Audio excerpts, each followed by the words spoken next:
आपने अक्सर नोट किया होगा कि अगर हम किसी भी पैन वगैरह में ऑयल को डालकर गैस स्टव पर रखें तो कई दफा भूलने की वजह से हम उसमें पानी डाल देते हैं, बल्कि कई दफा बच्चे भी ऑयल में पानी डाल देते हैं। मेरे साथ बहुत दफा ऐसा हो चुका है कि भूलकर मैं ऑयल में पानी डाल देती हूँ। अब इतना ज्यादा महंगा ऑयल है, हम इसको जाया भी नहीं कर सकते और इसको गैस स्टव पर रख कर इसका पानी खुश्क भी नहीं कर सकते। कोई भी तरीका नहीं होगा कि जिससे हम आसानी से पानी को ऑयल से अलग कर सकें। लेकिन आज मैं आपको बहुत आसान सा तरीका बताऊंगी ऑयल को पानी से अलग करने का। तो इसके लिए आपने लेना है कोई सा भी शॉपर, बस ये साफ होना चाहिए। इसमें आपने पानी मिले ऑयल को डालना है और फिर ऊपर से पकड़ कर रखें। 1 से 2 मिनट में आप देखना कि ऑयल ऊपर आ जाएगा और पानी भारी होने की वजह से नीचे बैठ जाएगा। फिर आपने शॉपर वगैरह के एक कोने में सुराख करना है जिससे सारा पानी निकल जाए। जब सारा पानी निकल जाए तो आपने फौरन से कोने को पकड़ लेना है और फिर इसको अलग पैन या फिर बॉल में डालें। ऑयल अलग और पानी बिल्कुल अलग हो जाएगा। बस आपने इस ऑयल को इस्तेमाल करते हुए ये एहतियात लाजमी करनी है कि जब आपने इसको आग पर रखना हो तो ढांप कर रखें, क्योंकि जब आप इसको आग पर रखेंगे तो ऑयल के बहुत से छींटे आप पर गिर सकते हैं। इस तरह से हमने अपने महंगे ऑयल को ज़ाया होने से बचा लिया है। तो है ना कितना ज़बरदस्त तरीका अपने ऑयल को बचाने का। ये मेरा आइडिया आपको कैसा लगा मुझे लाजमी बताएं। आपने अक्सर नोट किया होगा कि जैसे अब रमजानुल करीम बिल्कुल हमारे पास आ गया है और रमजानुल मुबारक में हम लाजमी स्नैक्स वगैरह बनाते हैं। इनमें हम बंद गोभी का भी इस्तेमाल करते हैं, लेकिन ये सिर्फ 1 से 2 दिनों में ही खराब हो जाती है। आज मैं आपको इसका बेस्ट हल बताऊंगी जिससे ये बिल्कुल भी जल्दी खराब नहीं होगी, बल्कि 2 हफ्ते तो आराम से निकाल लेगी। तो आप देख सकते हैं कि मैंने इसके रूट वाले हिस्से को बाहर निकाल लिया है और ये बिल्कुल खाली हो गया है। अब आपने इसमें डालना है 1 टेबल स्पून नमक। ये आप कोई सा भी नमक डाल सकते हैं जो आपके घर में मौजूद हो, मतलब दानेदार नमक का भी इस्तेमाल कर सकते हैं और लाहौरी नमक का भी। अब आपने लेना है एक कपड़े का साफ पीस। इसको गीला करके फोल्ड करके आपने इसको भी इसके अंदर डालना है। ये कपड़े का पीस आपकी गोभी को नमी फराहम करेगा, जिससे आपकी गोभी लंबे अरसे तक सेफ रहेगी और जल्दी खराब नहीं होगी। फिर आपने भी मेरी तरह इसको शॉपर में डालकर ऊपर से नोट लगा लेनी है और फिर इसको फ्रिज में रखें। आप देखना कि इससे आपकी गोभी लंबे अरसे तक सेफ रहेगी और ये आपकी प्रॉब्लम सॉल्व हो जाएगी। तो है ना कितना जबरदस्त आइडिया गोभी को सेफ रखने का।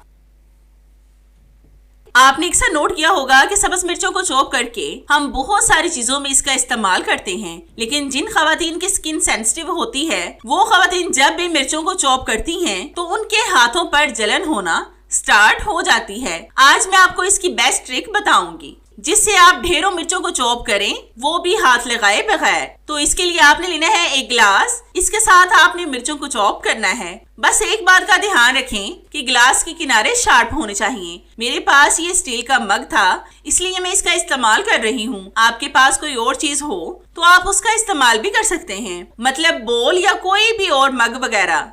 इस तरह से आप बहुत आसानी से सारी मिर्चों को चॉप कर सकेंगे सिर्फ 2 मिनटों में। मैं अक्सर इसी तरीके से मिर्चों को चॉप कर लेती हूँ क्योंकि मेरे हाथों पर भी बहुत जल्द जलन होना शुरू हो जाती है। तो आप देख सकते हैं कि मिर्चें कितनी ज्यादा बारीक हो गई हैं। ये बहुत बेस्ट तरीका है मिर्चों को हाथ लगाए बगैर चॉप करने का। आप भी इसको ट्राई करके देखिएगा। आपने अक्सर नोट किया होगा कि अगर बच्चों के हाथ में बोर्ड मार्कर या फिर कोई ऐसी चीज आ जाए तो वो लाजमी इसको किसी भी दीवार पर या कहीं पर भी इससे डिजाइन बनाएंगे। अगर वो ये काम दीवारों पर कर दें या फिर दरवाजों खिड़कियों पर, अब आप इनको आसानी से साफ कर सकेंगे और आपको बच्चों को मारने की भी जरूरत नहीं पड़ेगी, बल्कि खुलकर उनको अपनी जिंदगी एंजॉय करने दें। तो उन लाइनों को साफ करने के लिए आपने लेनी है सिर्फ परफ्यूम। इसके सिर्फ 1 या 2 स्प्रे आपने दीवारों पर करने हैं। फिर आप किसी भी कपड़े या फिर टिश्यू पेपर से इनको साफ कर लें। ये सिर्फ एक चुटकी में ही साफ हो जाएंगे और 1 सेकंड भी नहीं लगेगा। आप देख सकते हैं कि मैंने कितनी आसानी से इनको साफ कर लिया है। मैं जूम करके आपको दिखा रही हूँ। इस तरह से आप फर्श, काउंटर टॉप से, दीवारों से, खिड़कियों, दरवाजों से आसानी से परमानेंट मार्कर को साफ कर सकते हैं। तो है ना कितना जबरदस्त तरीका परमानेंट मार्कर को आसानी से साफ करने का। ये तरीका मेरा आपको कैसा लगा मुझे कमेंट्स में लाजमी बताएं। आपने अक्सर देखा होगा कि जैसे रमजानुल करीम की तैयारियां हर घर में शुरू हो गई हैं, ऐसे में हम बहुत सारी चीजों को स्टोर करते हैं। आज मैं आपको मिक्स पकोड़ा की टिप बताऊंगी जिसको आप 1 महीने के लिए भी स्टोर कर सकते हैं, जिस पर आपको बार बार मेहनत नहीं करना पड़ेगी। तो यहाँ पर मैंने आधा किलो बेसन लिया है। इसको आपने अच्छी तरह से छान लेना है। मैंने इसको पहले से ही छान लिया था। सबसे पहले हम इसमें डालेंगे 2 टेबलस्पून भर के चावल का आटा। ये आपके पकोड़ों को क्रिस्पी बनाएगा। फिर हम इसमें डालेंगे 1 टेबलस्पून सुर्ख मिर्च पाउडर। फिर आपने इसमें डालना है 1 टेबलस्पून नमक। अब आपने इसमें ऐड करना है 1 टेबलस्पून खुश्क धनिया कुटा हुआ। फिर आपने इसमें ऐड करना है गरम मसाला। यहाँ पर मैं कुटे हुए गरम मसाले का इस्तेमाल कर रही हूँ। फिर आपने इसमें डालना है 1/2 टेबलस्पून अजवाइन। ये हाजमे के लिए बहुत ज्यादा अच्छी होती है। आप इन तमाम चीजों में से कम या ज्यादा भी डाल सकते हैं अपने जायके के हिसाब से। फिर हम इसमें डालेंगे कसूरी मेथी 2 टेबलस्पून के करीब। अगर आप इसको पकोड़ों में पसंद करते हैं तो डालें, अगर पसंद नहीं करते तो स्किप कर दें। आपने कोई भी लिक्विड चीज इसमें ऐड नहीं करनी। फिर हम इसको अच्छी तरह से मिक्स करके किसी एयर टाइट जार में डालेंगे। तो जितनी देर मैं इसको मिक्स कर रही हूँ, मेरी आप सब व्यूवर से रिक्वेस्ट है कि जिन्होंने अभी तक मेरे चैनल को सब्सक्राइब नहीं किया वो जल्दी से सब्सक्राइब कर लें और साथ बेल आइकन पर भी लाजमी क्लिक करें ताकि मेरी हर नई आने वाली वीडियोस का नोटिफिकेशन आप तक आसानी से पहुंच सके और आपको मेरी ये जबरदस्ती वीडियोस ढूंढनी न पड़े। और हाँ, मेरी इन वीडियोस को लाइक भी लाजमी किया करें क्योंकि इससे हमारी हौसला अफजाई होती है और हमारा दिल करता है कि हम आपके लिए और भी अच्छी अच्छी वीडियोस लाएं जिनसे आप भरपूर फायदा उठा सके। आपने एयर टाइट जार का इस्तेमाल करते हुए इस बात का ध्यान लाजमी रखना है कि एयर टाइट जार मुकम्मल खुश्क होना चाहिए ताकि आपका मिक्स पकोड़ा खराब होने से महफूज रह सके। जब भी आपने इसको बनाना हो तो सब्जियां अपने हिसाब से डालें और इनको फ्राई करें। पकोड़े इतने क्रिस्पी बनेंगे कि आपके होश ही उड़ जाएंगे। आप भी लाजमी इसको ट्राई करके देखिएगा। आपने अक्सर नोट किया होगा कि जब हम कोई भी कोट वगैरह पहनते हैं तो आपने देखा होगा कि इसके अंदर वाली साइड पर जो कपड़ा लगा होता है वो बाहर से नजर आना शुरू हो जाता है। कपड़ा देखने में बहुत बुरा लगता है।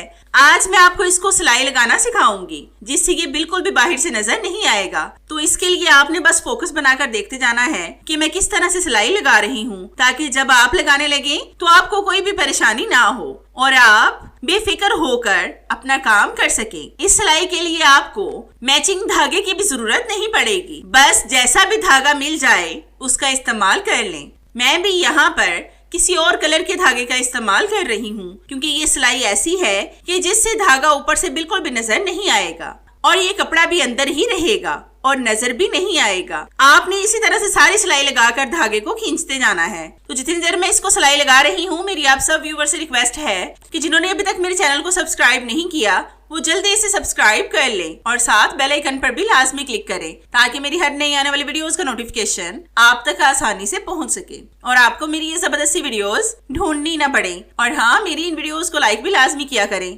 क्योंकि इससे हमारी हौसला अफजाई होती है और हमारा दिल करता है कि हम आपके लिए और भी अच्छी अच्छी वीडियोस लाएं जिनसे आप भरपूर फायदा उठा सकें। तो आप देख सकते हैं कि मैंने कोट के अंदर की सिलाई लगा ली है। अब ये बाहर से नजर नहीं आएगी। इस तरह से आप बाजुओं पर भी सिलाई लगा सकते हैं क्योंकि अक्सर कोट के बाजुओं से भी ये कपड़ा नजर आता है। तो है ना कितना जबरदस्त आइडिया कोट को ठीक करने का। आज मैं आपको ऐसी जबरदस्त और पावरफुल रेमेडी बताने जा रही हूँ जिससे सिर्फ एक दफा के इस्तेमाल से ही आपकी जुएं और लीखें मुकम्मल खत्म हो जाएंगी 100% गारंटी के साथ। तो इसके लिए सबसे पहले मैंने यहाँ पर लिया है एक दरमियाना साइज का प्याज। इसको हम बारीक ग्रेट करेंगे। स्कूल जाने वाले बच्चों के सरों में लाजमी जुएं पड़ जाती हैं जो फिर घर में हर फर्द के सर में ट्रांसफर हो जाती हैं। जब बच्चे पढ़ने बैठते हैं तो उनका सारा ध्यान सर खुजाने में ही लग जाता है, फिर उनसे पढ़ाई भी अच्छे से नहीं होती। जुओं से हमारी रात की नींद खराब हो जाती है। लेकिन अगर आपके भी बहुत सारी जुएं हैं तो अभी बनाएं और आज ही इसको लगाएं और रात को सुकून की नींद पाएं। प्याज बालों के लिए बहुत ज्यादा अच्छा होता है। ये आपके बालों को लंबा, घना और मोटा करेगा और इससे जुओं का भी मुकम्मल खात्मा हो जाएगा। इससे आपके 2 मुँहे बाल भी ठीक होंगे। अगर आपके बाल बहुत ज्यादा छोटे हैं और आपको ख्वाहिश है कि आपके बाल लंबे हो जाएं, तो प्याज के पानी में नारियल का तेल मिक्स करके लगाएं। आपके बाल घुटनों तक लंबे हो जाएंगे। अब हम इस प्याज को छानकर इसका पानी अलग कर लेंगे। हमें सिर्फ इसका पानी चाहिए। मैं जुओं को निकालने के पहले भी आपके साथ बहुत से टिप्स शेयर कर चुकी हूँ जो आप लोगों ने बहुत ज्यादा पसंद भी किए हैं, लेकिन ये टिप बिल्कुल अलग है। अब हम इस जूस में डालेंगे हाफ लींबू का रस। लींबू भी आपके सर से जुओं का खात्मा करेगा और आपके बालों को भी सिल्की शाइनी बनाएगा। अब हम इसमें डालेंगे 1 साशे शैम्पू। ये आप कोई सा भी इस्तेमाल कर सकते हैं जो आपके घर में मौजूद हो। अब आपने इन तमाम चीजों को अच्छी तरह से मिक्स करना है। आप इस सोल्यूशन को अगर रात के वक्त बालों की जड़ों में लगाना चाहें तो रात को भी लगा सकते हैं, अगर नहीं तो दिन के किसी भी वक्त सिर्फ आधे घंटे के लिए इसको बालों में लगाएं, फिर इसको धो लें। शैम्पू आप अपने बालों के हिसाब से कम या ज्यादा भी डाल सकते हैं ताकि जिससे आपके बाल धुल जाएं। ये बहुत जबरदस्त टिप है जिससे आपके बाल भी खराब नहीं होंगे। अगर आप इस टिप को फॉलो नहीं करना चाहते तो अगली टिप मेरी बहुत ही कमाल की है, आप इसको ट्राई करके लाजमी देखिएगा। तो इसके लिए मैंने यहाँ पर ली है बारीक कंघी। इस पर हम नलकी के धागे को डबल करके लगाएंगे जिससे ये मोटा और मजबूत हो जाए। बस आप फोकस बनाकर देखते जाएं कि मैं किस तरह से 2-3 दंदान छोड़कर धागा लगा रही हूँ। अक्सर खवातीन जुओं के खात्मे के लिए एंटीलाइज शैम्पू और अद्वियात का इस्तेमाल करती हैं जो बहुत ज्यादा खतरनाक होती हैं। अगर ये बच्चों को इस्तेमाल कराई जाएं तो जान जाने का खदशा भी हो सकता है। ये आपके बालों को भी डैमेज कर देती हैं। अगर आप घरेलू टोटकों को इस्तेमाल करती हैं तो आपको इनसे ना तो नुकसान होता है और ना ही इनसे आपके बाल डैमेज होंगे। अब आपने फिर से जिन दंदान को छोड़ा था उनके अंदर भी धागा डालते जाना है। ये भी आप जब ध्यान से देखेंगे तो आपको समझ आ जाएगी। एक और छोटी सी टिप याद आई तो सोचा कि वो भी आपके साथ शेयर कर लूं ताकि आपको इससे भी फायदा हो कि थोड़े से सरसों के तेल में मुट्ठी भर नीम के ताजा पत्तों को डालकर आग पर गर्म करके डार्क ब्राउन कर लें और फिर छान कर उस तेल को बालों की जड़ों में लगाएं। रात को सो जाए और सुबह उठकर शैम्पू से धो लें। आपके सर से जुओं का मुकम्मल खात्मा हो जाएगा। इस तरह से मैंने धागे को कंघी पर लगाया है। अब मैं आपको इसको बालों में लगाकर दिखाती हूँ। धागा लगाने का ये फायदा होगा कि जितनी भी जुएं होंगी वो आसानी से निकल जाएंगी। इस तरीके से मोटी बारीक जुएं और लीखें भी आसानी से सारी निकल जाएंगी और धागे की वजह से जमीन पर भी नहीं गिरेंगी। ये नानी दादी वाला टोटका है जो सदियों से इस्तेमाल हो रहा है। इसके रिजल्ट भी 100% हैं और इस तरीके से जुओं से ही नहीं बल्कि लीखों से भी आपका सर खाली हो जाएगा, वो भी सिर्फ 2 मिनटों में। तो है ना कितने जबरदस्त आइडियाज बालों से जुओं को मुकम्मल खत्म करने के। ये सारे मेरे आइडियाज आपको कैसे लगे मुझे कमेंट्स में लाजमी बताएं। मुझे आपके फीडबैक का इंतजार रहेगा। तो चले मिलते हैं अपनी कैसे ही और जबरदस्ती और आपके फायदे की टिप में। तब तक के लिए इजाजत चाहते हैं। अल्लाह हाफिज।